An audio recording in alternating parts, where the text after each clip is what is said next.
Every meeting that I've been at ACEC for, all the years that I've been here, probably the number one thing that everybody talks about is, I want to sell my firm. Do you know anybody who wants to buy it? Or I've had people, I'm interested in this other guy's firm, and do you think it's up for sale? Whether you're an acquirer, whether you're selling, so forth. This topic has gained a lot of velocity. So we thought, why not have some experts in this from our members come up and discuss the ins and outs of mergers and acquisitions. Each of these members of ours have bought firms, have sold firms. They're truly knowledgeable in this area. They're knowledgeable about the financial aspects of it, the cultural aspects of it. They represent a wide range of firms. So I'm going to introduce our panelists. To my immediate left is John Jastrem, former CEO of Arcadis, big acquirer. John joined Arcadis as a result of Arcadis's acquisition of Callison Architecture Holding in 2014. And at that time, John was the chairman and CEO of Callison. So he went from being acquired to running the whole firm that acquired him. Arcadis, as you know, is an environmental infrastructure and facilities firm with 28,000 employees globally, and they rank number 12 on the ENR 500. Next to John is Bob Gomes, President and CEO of Stantec in Edmonton, Alberta. Stantec, as you know, recently acquired the Colorado headquartered firm Montgomery Watson Harza, MWH. Stantec has grown through acquisition across a large field of commercial, industrial, and public project AE firms.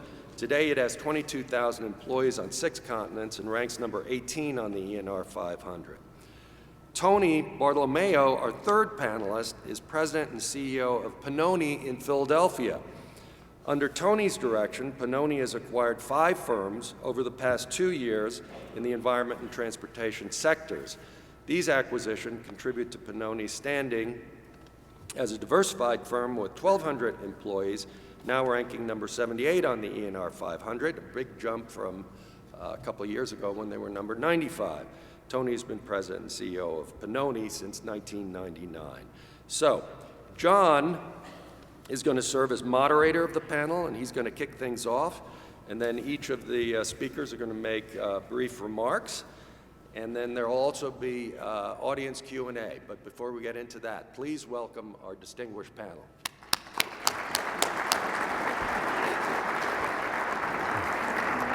Well, thanks for that great introduction and welcome. It's a real pleasure to be here.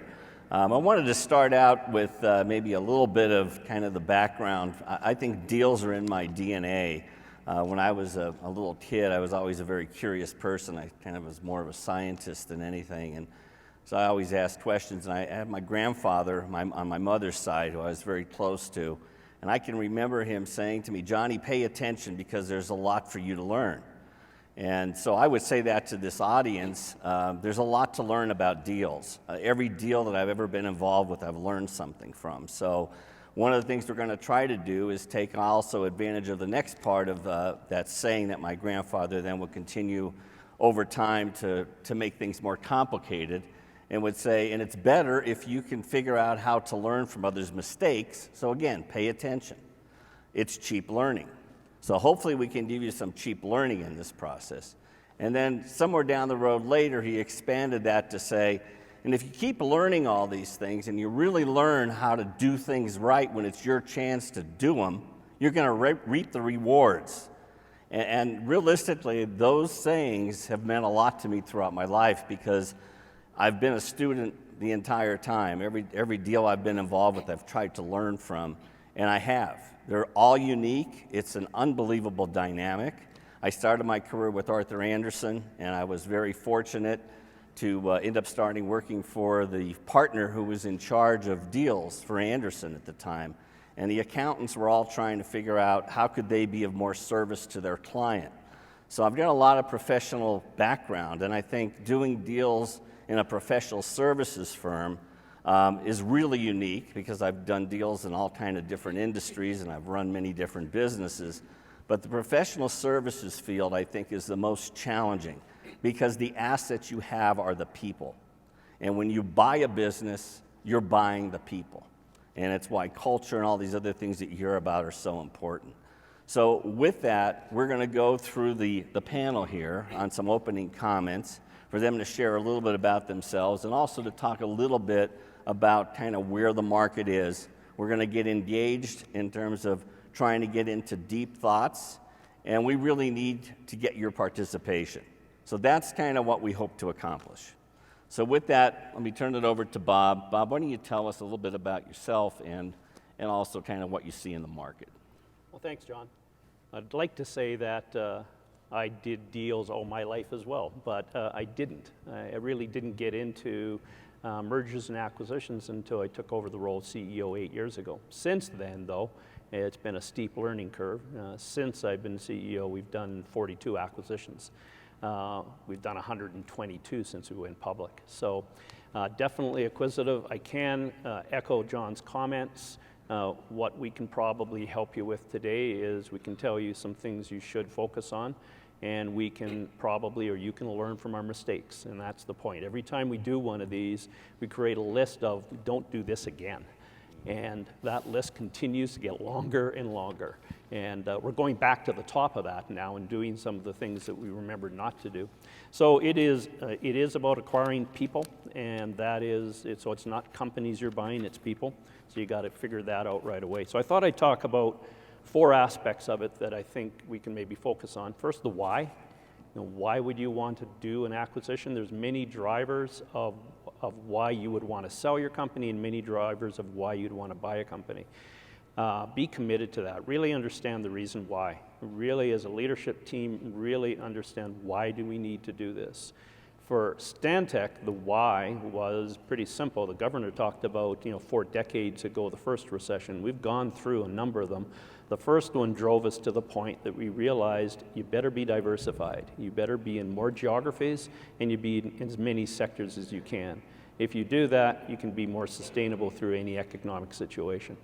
So that was the driver, and it was really the strategy is no more strategic than that. Let's do more work for clients in more places. A lot of people have said, so what's your growth strategy? We don't have a growth strategy. The growth is the result of that strategy. So I think the first thing is have a reason for doing it. Ask yourself the why and make sure that your entire leadership team is committed. Second point, leadership. That's what it's all about. For us, when we talk about acquisitions that went bad or acquisitions that went good, we can point to leadership as being the catalyst or the reason. You have to be committed as leaders to making this work. You have to be enthusiastically committed. You just can't go through the motions. Staff see that really quickly. They get it really quickly that you're not doing it. You've got to be committed. You've got to be honest with yourself. You've got to be transparent in any kind of a process. Leadership from the acquirer or the acquiree, be transparent. Ask lots of questions. Understand what you're getting yourself into or understand what you're acquiring. And the only way you can do that is spend time with the individuals in the leadership because they're the people that are going to drive the success in any kind of a transaction. It is really the acquired firm's leadership that are going to make it work or not. Because the people, again, that you're acquiring are going to follow them. And if they see their leaders committed, enthusiastic about it, you know what, they're going to go home and tell their spouse, this is going to be good for us. But if they see their leadership worried about it and basically saying, suck it up, this is the way it is, we got bought, it'll fall apart quickly. So leadership, it's all about you. Third one, cultures. John touched on that. How do you define cultures in the very large firm roundtable yesterday? We touched on that. Culture is really the personality of a company, and it's not the same. For Stantec, I'd have to say we're multicultural. Architects, engineers, environmental scientists, each of those groups have their own cultures. So you've got to find what ties that culture together and what really drives that company and what can you rally around and can your culture match with that. And for us, it's really about leadership. Leadership, again, drives that culture. If you're talking to the leaders, how they make decisions, how they deal with issues, that is really going to frame the culture of their company. So ask lots of questions. How do they deal with things? How do they chase projects? How do they deal with problems? How do they deal with employees? Asking those questions, getting answers, and comparing it to how you do is really going to define whether it's going to work or not, and if your cultures are compatible. At the end of the day, it gets to the point. You're going to ask yourself, can I work with these people? And if the answer is yes, then your culture is probably going to match. The last one I'll touch on is integration, and we could probably talk about that one for a while because it means different things to different people. For us, this is a strategy to do more work for clients in more places, and we feel if we do it through acquisition, we're going to get better as a company. It's not about getting bigger, it's about getting better. And if you're going to get better, then you better integrate, because you want to take the best from both firms, you want to put it together into a package, and you want to get better as the resulting company. The only way you can do that is integration. And so many firms talk about it, every firm talks about it, but I think we do it the painful and hard way, which is mean full integration. It is really resulting in integration of brand, integration of leadership, integration of systems. It is really full and total integration. And I think there's about 10 Stantec staff in the audience right now. I think 8 or 9 of them come from acquisitions. Ask them. It is not an easy process. And it's not an event. It just doesn't occur. It is a journey that you go through as a company, and it takes years. You know, I've been asked that a number of times. How long is integration going to take? Well, it's how long is a piece of string? It is going to take a number of years. It's not going to be measured in months. So it is a cultural thing to get those cultures together. So integration for us was very important, and we believe it truly is one of the reasons for success and many of the reasons for failure as well. So just give you some stats, I thought, of Stantec. As I said, since we went public, 120 odd acquisitions. 90% of those acquisitions were less than $50 million in revenue. Pretty small companies. 60% of those, more than half, were less than 10 million in revenue. So, you know, we've acquired a lot of small firms that have come to us and said, we want to join something bigger so we can do projects outside of our region, bigger projects, and really that was the message. But obviously we've done some big ones, and MWH being the latest in May of this year. It's going to take a number of years to get, you know, the two companies together to see what the result will be. But certainly we do believe that if you do integration right, the resultant is better than the two companies that came together. So I'll end there, and maybe we'll pass it on to you, Anthony. And thank you, Bob. Motivation, culture, and integration are themes that you'll hear mostly about probably this morning from this panel and also from your inquiries. I'd like to share some thoughts I have on those issues with you. The U.S. Army Field Manual on Personnel Interrogation points out that it is as difficult, by the way, it's online and available to everyone here. It's as difficult or more difficult to discern the true truth from friendlies as opposed to enemy combatants. And I think that has to do with the friendlies being motivated by the more they can tell you what you want to hear, the more stuff you'll give them. So the motivation in a deal, I think, has to be understood clearly by both sides, both parties in that deal, so that there are no surprises post-deal and people can settle into what they expected to transpire once the merger was effectuated. So the motivation of the seller and the buyer, I think, is really important to understand very clearly. The second is culture. Webster defines culture as a way of thinking, behaving, or working that exists in a place or organization such as a business. I'm the father of 2 millennials. If any of us think that there's a common culture between baby boomers, Gen Xers, and millennials, I think we probably don't understand ourselves or the other entities. One day I sat down with my son when he was 16 years old, and I felt as though I had to kick him into gear with one of those father-son chats. And I said, you know, Mark, I'd like to talk to you about a few things in our lives that we all have in common. And in yours, maybe we can discuss one thing in each of those areas that would help improve those aspects of your life. First is spiritual, next is physical health and well-being, third is intellectual, in your case, studies and grades, and fourth, social. And his response to me was, Dad, can't we reverse the order of those?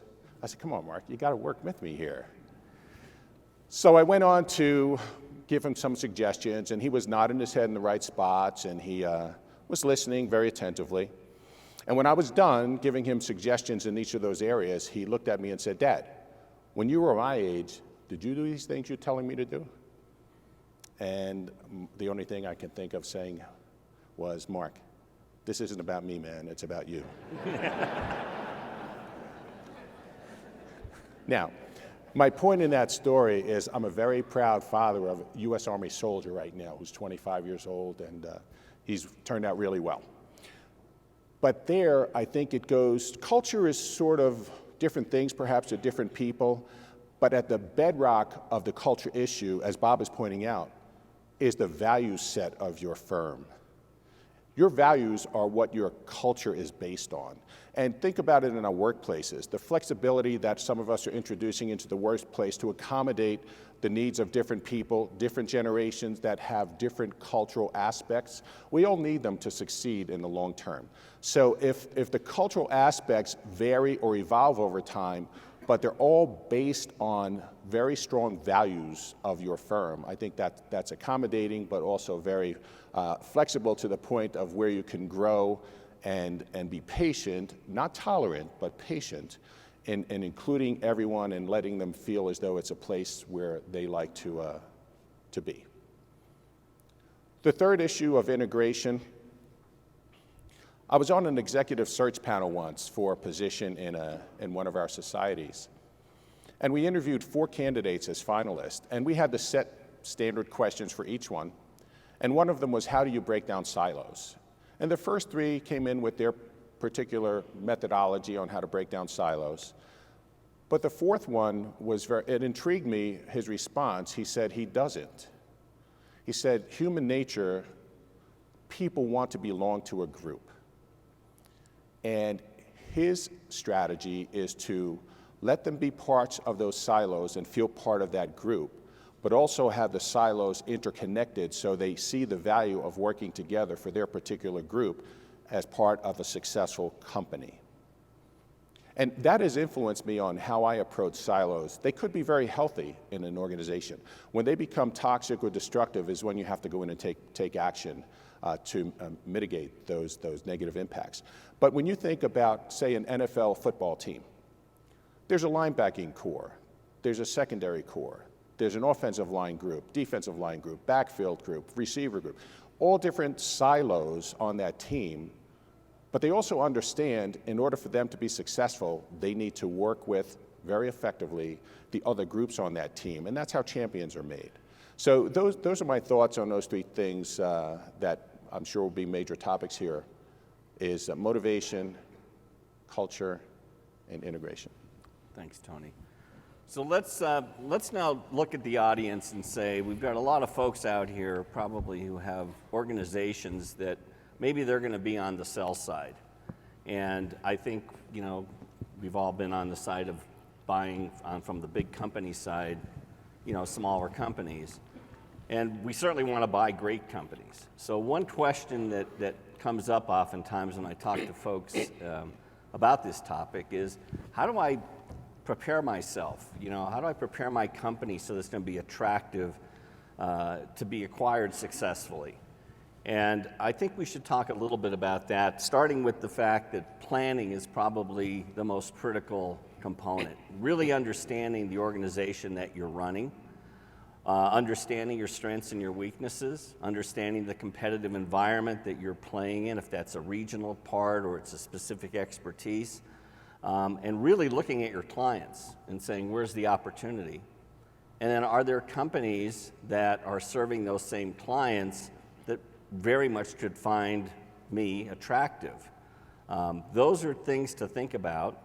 And then the other part of it is how many of you here have outside board members on your board? I think that is probably the single biggest item that I think I've seen companies really get help by, where you can get some pretty cheap consulting, good insight to help you get your company ready. And then when the time comes, you've got a partner in that process to help go through that process that's been there before. So that's something to think about, but maybe each of you could talk a little bit about what advice you might give this group if they were on the sell side as to things that they should start to plan for, because I think we all agree, we talked about it, that planning this is something you want to do. You don't want to wake up tomorrow and say, I'm going to sell. The companies I've seen that have done that, it just hasn't gone well, and that we could write a couple chapters of a book on that. I think one of the issues as a seller is to determine what would make you most attractive to a buyer. And buyers come into markets for different reasons, or a combination of reasons. One is market share, another is geographic expansion, a third is technology capability addition, or a fourth is bulking up because you need more staff with the workload that you have in a particular technology. So if you come to a good understanding as to what your value is in the marketplace, I think you can position yourself to be more attractive. So do you have particular technology or innovation in your portfolio that would be attractive to a strategic buyer? If you're in Colorado, do you think the most attractive buyer for you would be someone in Colorado or someone that is looking to get into the Colorado market? And you have to see where the strategic measure of your value would be in that marketplace. And I think you need to decide with whom do you want to go for what reasons, as I said before, the motivation. Do you want to grow your firm into different marketplace? If you have a particular technology expertise that you're just here in Colorado with, but you want to merge into an entity that can take you, like Stantec, across North America?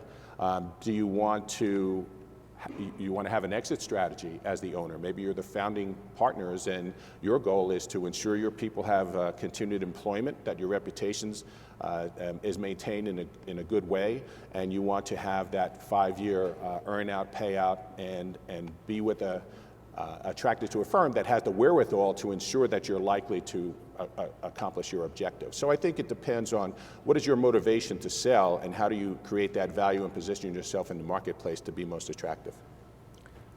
So my comment would be to focus on what I see Stantec focusing on when we look at companies. And so one of the things we first ask is, who are your clients? And I think that really shapes how appealing a company will be, is who their clients are, what are their relationships with those clients, how long have they had those clients.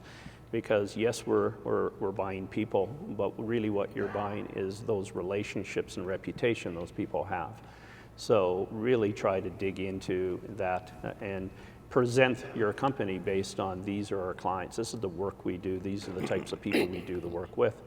So that's one aspect. The other one is internal, which is your people. So in your planning, which John says absolutely, you got to plan. You don't wake up one day and say, let's do this. You really got to start thinking. You all have strategic planning sessions in your companies.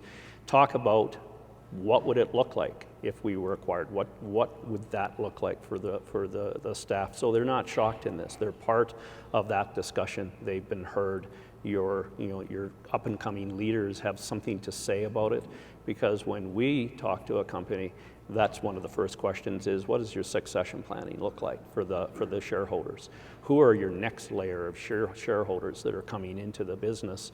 Because we want to meet them too. And that's always a tough process, because a lot of these are fairly, not secretive, but you've got to be very careful about how open you get. For us, we really want to know who your people are. And so if you can show a good succession plan, that'll give us some comfort that you've thought about it, your company is sustainable, you're looking at the future through your staff's eyes. All that is important to it. So it's good for you and it's good for us if you really understand how your people are going to accept an acquisition, what are their goals, and how does that align with you as leadership, and how does that align with what Stantec or the acquirer wants to do. So I think, talking about your clients, focusing around your people, those are two things to prepare for. Okay, thanks. At this point, let's open it up to the audience and get some questions from from the group so that we can be sure that we're addressing what is best to be addressed and try to deal with, because there's a lot of different things we can go on, but let's get some questions. Hi, this is still not on, is it? Can you hear me? Yes. Yep. Okay, thanks. Clint Robinson from Black and Beach. You know, Bob, you talked about one of the reasons for acquisition was people and clients. I would add to that mix technologies. You've made a lot of acquisitions. A lot of the firms here are applying new technologies in order to do more with fewer people. Can you talk about mergers and acquisitions as it relates to integration of technologies? Do you have an open platform, whatever the client technology wants, or are you aligning a lot of your technologies the bigger you get? Yeah, you've touched on a nerve, because that's certainly there is probably a group that really believes you need to standardize. There is strength in that. There is economic benefits in doing that. But then there is also the fact that takes away some of the entrepreneurial spirits that you have with some of the firms you're bringing that are looking at new ways of using technology. So there's that balance between, oh, this is a really cool idea, to no, we don't want to do that because we are doing this today, and that's in contradiction to that. So it is a balance, and when you're trying to do acquisitions and really trying to find the best in both companies, that debate starts becoming more difficult the larger you get, because you fall into that security that we know best. We've been doing this a long time, so you got to listen to us. We've dabbled in that before. I think you really got to respect then what those companies are bringing, take the time to look at that technology, see is it scalable? That's what we always look at. Can we scale that across a larger enterprise or not? And sometimes you have to make the decision that it's really cool, it's really neat technology, but at the end of the day, no one's going to buy it from you. No client is going to say that's good, or it's not going to allow you to win some more work with the client. So you really got to figure out, can you commercialize whatever that technology is and actually get an advantage on it? So you got to be pragmatic. You've got to look at, is that something that you can scale, and if not, is it something you can keep somewhat isolated in a group or a sector that can still benefit from it? But it is a balance, and we do struggle with that. Question for the panel. When an acquisition goes south, and for those of you who have been involved in many acquisitions, you know that some of them don't pan out as well as others. What are the most prevalent reasons for an acquisition going south? And then I have a second question. Do you think that there is any limit on the growth of a firm as a super large firm, as a mega firm? What happens? What are the natural limits there? I got to answer the first one first. It's leadership, because we can point to everyone. I've asked this, the investment community, we're a public company, so the investment community is very interested in this, obviously. A lot of our competition are the bigger firms are doing lots of acquisitions, and they want to know, how are you doing? So generally, I think 80% of our acquisitions go okay. 10%, not so much. The other 10% are absolute disasters. And those, you can usually point to leadership, either on our side or their side. We weren't open, we weren't honest with each other, we didn't ask enough questions, they didn't really believe and understand how difficult it was going to be. So it is setting expectations and then trying to live up to those is the most critical, but I think there's only really one reason they go wrong, and that is leadership aren't engaged and aren't working together to get it done. If leaders work together to get it done, it's going to be successful in one form or another. How big is too big? If there's anyone from AECOM in the room, they can maybe ask them. I mean, acquiring URS, that was huge. That was something that our industry hadn't seen before. I'd love to hear how that is going, how that is working, where their next step is, because that's very big. That's beyond the very large firm roundtable. You need a separate room for that size. So that's big. I don't know. At this point in time, we have 22,000 people in Stantec, and only 8% of our revenue is outside of North America. It's a big world. So for us, 22,000 is just really the beginning, because we haven't gone outside of North America in any large degree, and MWH was the first step in that journey for us. So it's a big world. Yes, let me answer that, I think, from a couple different perspectives. First of all, from a different industry, but still professional services. I'll share my days at Omnicom. I was there for 8.5 years, and they were referred to oftentimes in the marketing industry as a serial acquirer because we continually did acquisitions and grew the company very fast. It went from about a $2 billion business to today it's about a $16 billion business. And a big part of that was one major problem with a couple of very big clients when an acquisition was done. And so that, and I've seen that in other small deals where sometimes the client implications aren't completely thought through in the diligence process or in the, as Bob pointed out, those discussions with the leaders to really understand how is the client going to react. Because again, we have a lot of relationships with our people close to clients. And sometimes there's a competitive issue, there's concerns on the client side. It's best if you can kind of get the leadership to really do some brainstorming and vet those through, have those client discussions prior to the deal being done when you're calling the client to say, you know, I wanted to just let you know we just purchased this other firm that you've been working with and they're now going to be part of our family. That's something else to watch for as a potential. But I would recommend, as the acquirer, never have that conversation. We would never phone up a client and say, you know, we've just acquired firm XXX, and you know they've done work for you for years, and we'd like to introduce ourselves to you. We don't know them. They don't know us. Who they did know is the people that have been doing the work for 20 years. So those are the people that have got to deal with the clients. They've got to get the client comfortable and have to get the client on side. Another comment is be as open and honest in this process as you can, because there are no secrets after you join together. And if you have a secret, bring it up. Tell people. You know, say that this happened in our past with this client. We had this issue, and you should be aware of it, because you know what? We're going to find out, and then when we find out, nobody's happy about that. So, be open and honest about everything in your business that you can be. I think two additional points I'd like to add, Dave, to your question of why failure occurs at times. One is that the owners of the company being merged into the generally the larger company, they have a difficult time dealing with not being on top of the organization anymore and being part of a bigger system.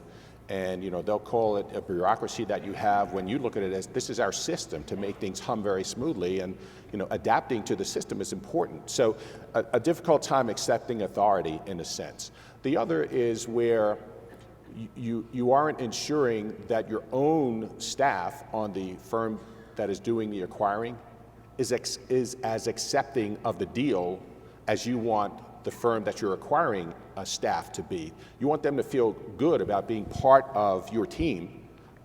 You also want your team to feel good about having them become part of your team. And when that barrier, and it's not a silo, it's a barrier is there, and them, it's a very difficult thing for sometimes people to overcome.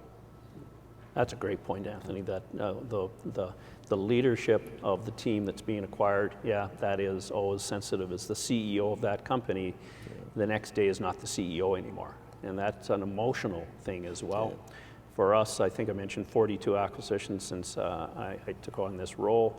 Of those 42, we still have 24 CEOs of those firms working for us, and a couple are in the room. And I congratulate them, because that transfer and that transition that they have to make is probably the hardest one in their career, and even in their personal life, of making that transition, but they've got to do it in a way that makes the transaction successful. And that's a tough role for them. One of our more successful mergers was in the midst of the Great Recession, 2010, and it grew our firm at that point by about 20%. And the CEO of that firm became the vice chair of Pennoni's board and is still there today.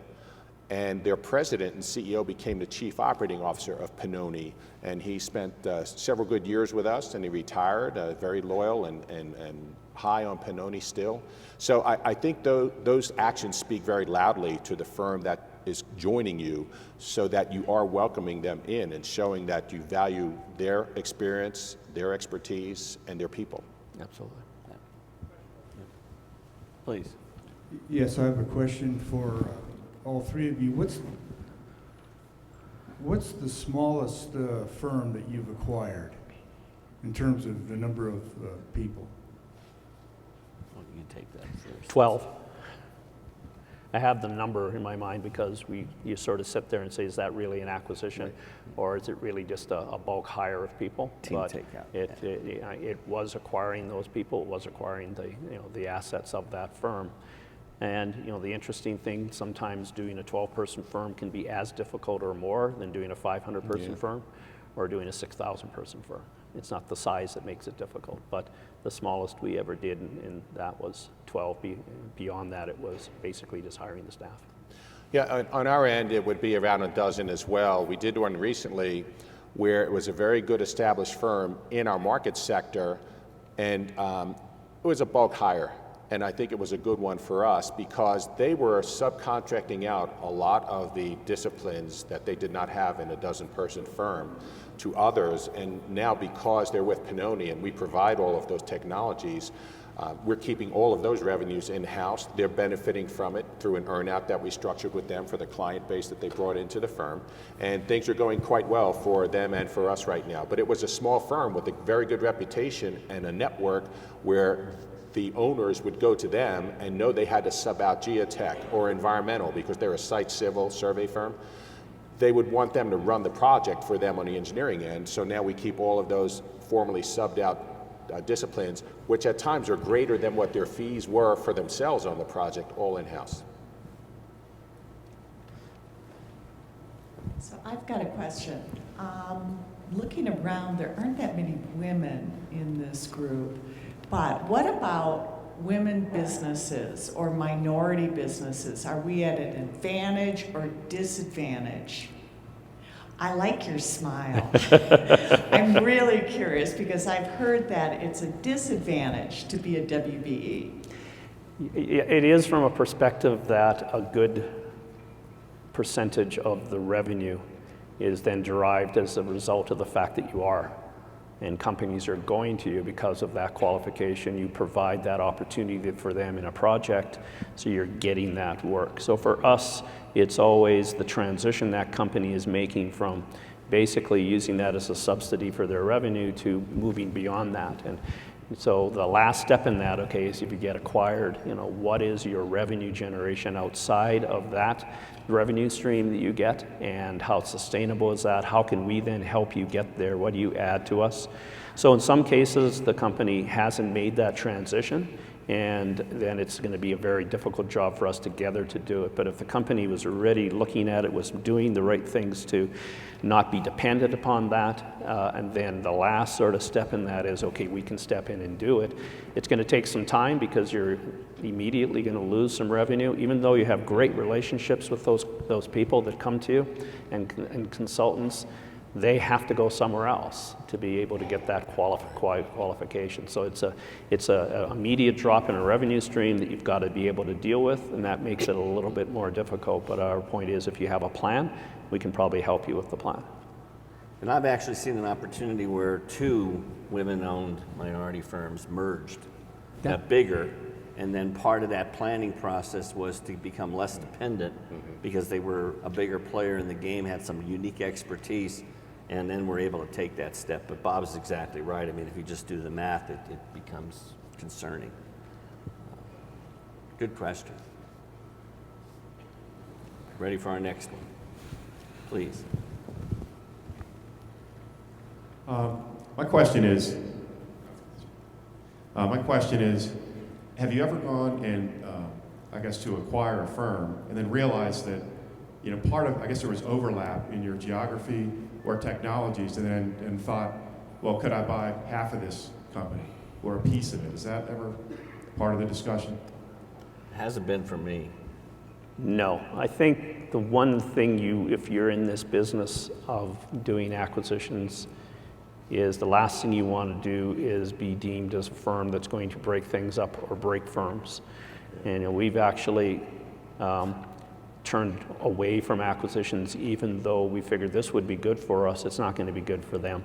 They're going to lose a lot of what they have that makes them a really good company. So even though we would get the odd nugget here and there, you're going to break them, and that's what you never like to do. So we would never consider, gee, we like this part of your firm, but this part we don't like, so we'll just buy that part or go hire your staff. That's the last thing you would want to do, because you get that reputation in the industry that if you enter a discussion, with this firm, they may end up just hiring your best people. You just don't want to do that. Now, sometimes after the merger, let's say they had 4 business practices. After the merger, 1 or 2 of those may disappear, but the remaining ones would be very fruitful for the acquiring firm. So it's not picking off pieces of it, but don't be fooled that after the merger, if it doesn't work out in some of those practices, they fade away, but you still have the remaining strength of the company, which may be the ones you were most interested in to begin with. But then I'd recommend be open and honest about that. Sure, make sure you sure. put it on the table that these 2 parts of the business are they're going to be at risk, and we're going to have to both work hard to make that work. Right. So that's not a surprise after. Yeah, I'm not talking about a bait and switch. I'm talking about after a year or 2, you see the performance of the entity, and you say, okay, well, this one or these 2 don't seem to be cutting it, but it's still a good merger we made because these other ones are really strong for us. So it's not that you go into it looking to cut. It's you go into it, but ultimately you may, some of them may be dissolved. Yeah, I think it's a really good point to emphasize on it. I mean, I think things happen, right? Business happens. And sometimes, unfortunately, I think what does get reacted to when anything like that occurs is that, oh, well, these guys really didn't like this business and they should have told us that up front. That wasn't the view. I mean, the view was we wanted to give it a shot, but we had concerns. To your point, you want to try to get all that on the table and think it through. Yeah. Great question. Can you talk about the pros and cons of earnouts? Wow, big topic. Big topic. We did them, and in the last 8 years since I've been CEO, we will not do them. Just cannot do them we cannot do them because of the philosophy of that full integration. So for one thing, you can't track that performance. It's basically impossible to track. It becomes a barrier for really integration because the company that's acquired that has the earnout is going to try to maximize their return off of that earnout, and they're going to work hard at that. But by integrating with other groups and sharing opportunities becomes very muddied on who actually is getting the revenue. You just don't want to create a situation of in a merger of debating who got the revenue, debating who contributed success to the project, who owns the client. It's just not healthy. And we did a few. Before I was CEO, I had to live through them, and I said, I'm never going to do this again, because it's just not a healthy conversation. What you want to do the day after an acquisition is both go win a project that you couldn't have won separately. And that's where the focus should be, that's where the effort should be, and I think earnouts pull that apart. So always difficult to do them. Avoid them is my general rule. But the reality is, I think in some cases they can work well. I've certainly had many that have. I've had some that haven't worked so well. I think the reality is that I think the whole point of this is you try to understand things. And I think that's really the biggest issue, where if you have a smaller firm and being acquired by a larger firm, but that firm is not in a position where they can fully fund the acquisition, and there's a benefit to that earnout. It can be structured in a pretty positive way because you still can get capital gains treatment on it. And so there's reasons from a financing standpoint that sometimes you have to do them. There can be some other, feelings that people do it. But generally, if you can avoid them, I think you're better off because they do create complexities. Yeah. And one of the things that we have found when there's an earnout in the deal is that we incentivize the merging entity or the principals not only to maintain their clients but grow the additional technologies in their client base. We recognize their efforts for it and they get rewarded for it, but also to be a team player.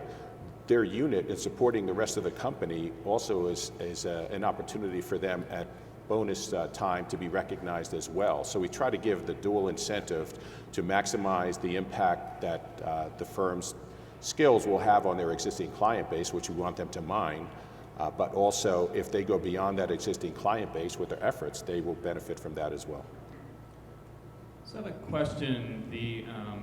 You talked about that the people are the number one reason you're doing this, and that integration is critical. So what's a realistic retention rate for those two things? You know, we don't even track the retention of the company that we've acquired, because again, we immediately integrate them into our enterprise system, and then you're just not going to be able to track it. We track our involuntary turnover corporately, and look at that as an indicator: is this working or not? So you know, we don't look at retention. We look at retention of the senior leadership. We look at retention of shareholders, but even then, it changes from company to company. You said, John, every company is different. So there's many different reasons why the shareholders and the owners or the senior people are getting acquired, and their plan may be, I want to retire in a year or two. So it is a very misleading factor to look at if you're going to try to measure success. It is one of them, but we try to look at it at the global picture rather than individually on each acquisition. So I've tried to take a very client-focused approach on that. When you do an acquisition, you've got a list of clients that come in, do a lot of planning as to what you hope you can do with those clients, where there's the potential to grow it because of additional expertise, and try to focus more on that part of it. And I also think by getting people focused there, it tends to create a positive spirit that you're trying to grow the company and service the clients better. And I think that's resulted in a better practice. Focus. So we got a couple minutes. We can probably do one more. Got one more out there. There's one here.